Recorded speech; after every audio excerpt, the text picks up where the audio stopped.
Hey everybody, welcome back to the channel. This is Lisa, and this is another installment in growing our own meat for our family for the year. So let's go down in the back and let's look at the meat chickens, and we'll talk a little bit about them. The meat birds are located in the meat bird pens in the back of our property. I'm driving slow because I've got buckets of water to refill their waterers. But just to give you an idea of where they're at, we will hook up our gravity fed water with a hose. Just haven't gotten to it yet. So let me get them all settled and I'll bring you back. Here are all the meat birds. They've got a tarp. They've got a shelter that they huddle in at night. One feeder there, and then a long feeder here. They get sunshine, and they've got their waterers.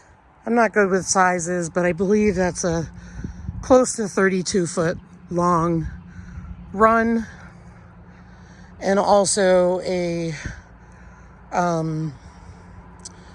about 8 or 10 feet wide. So that works out perfect for them. There's only 31 of them.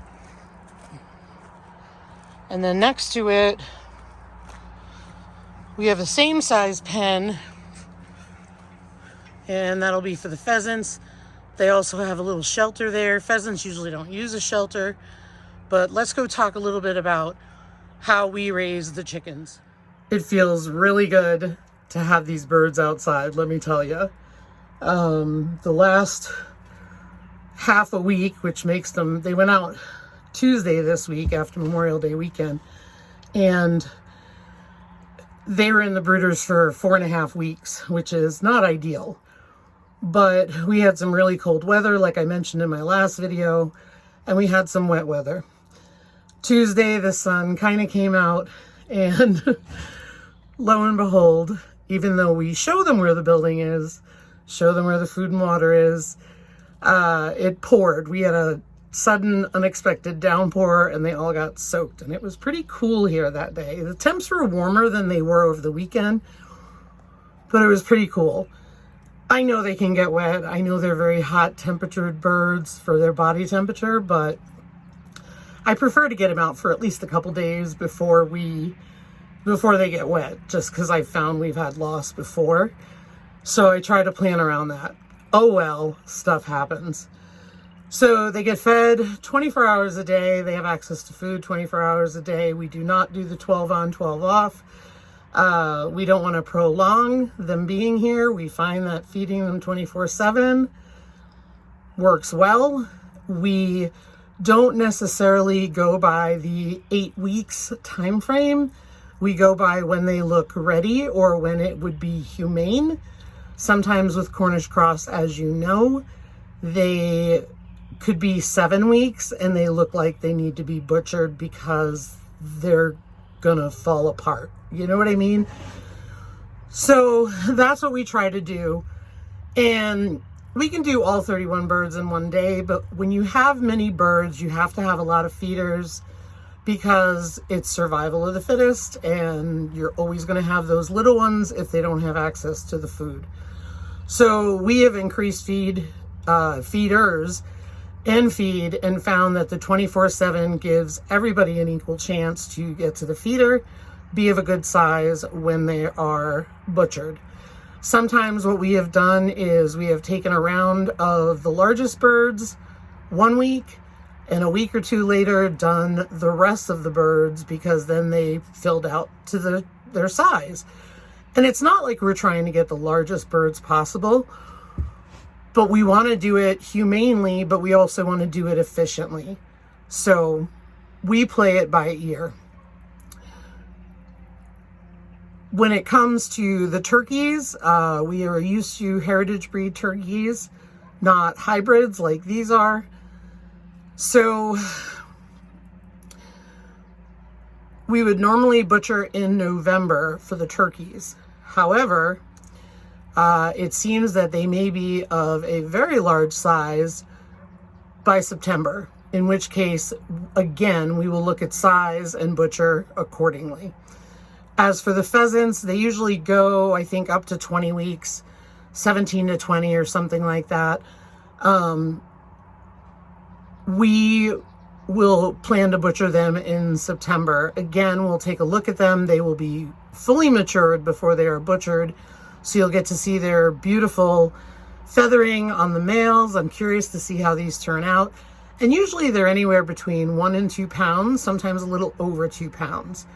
We try to do a heavy fill the freezer year every other year. And what I mean by that is there's only 2 of us.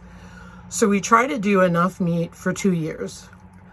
And obviously chickens are an every year thing.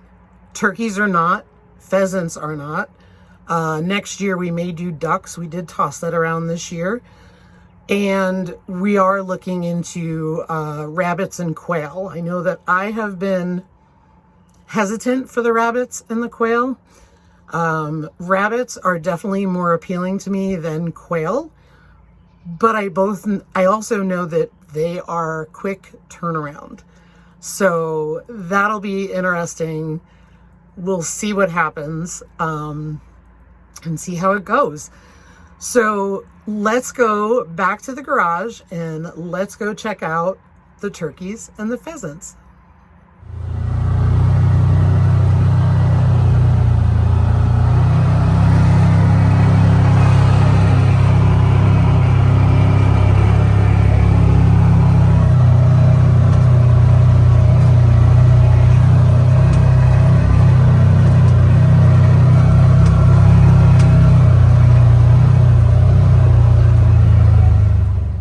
Now that the Cornish cross and the Dakota whites are outside, we've got the turkeys in here.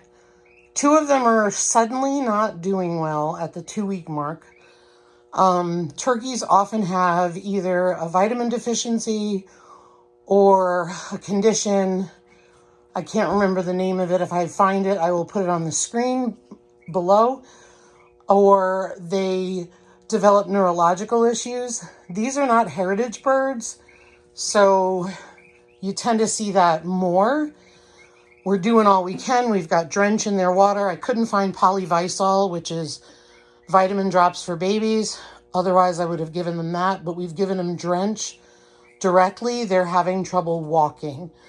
So we will keep an eye on that and see how they do. We're trying to fix that. It's usually related to like a vitamin D or a niacin issue, if it's the vitamin deficiency. If not, like I said, it's either a condition that will eventually be fatal, or the neurological means they'll probably have to be culled, which is pretty sad. But that goes along with raising turkeys, especially the hybrids. So let's check out the pheasants next. The pheasants have reached the helicopter stage of flying, hence all the things that are on top of the brooder that I'm not showing you. I'll step back in a minute. But they've got some shavings. They still have a heat lamp and all that.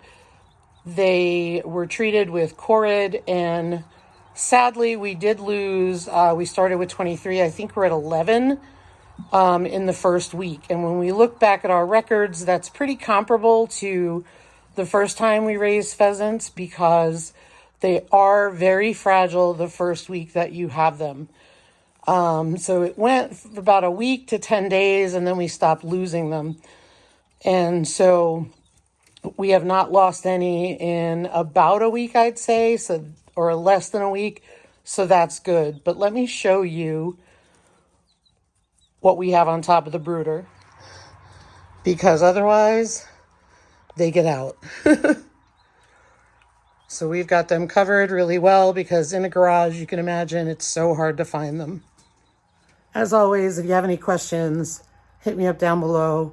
But thanks for watching, and come along for this journey. It's really exciting for us. We take a lot of pride in it, and have a great day. Thanks for watching. Take care.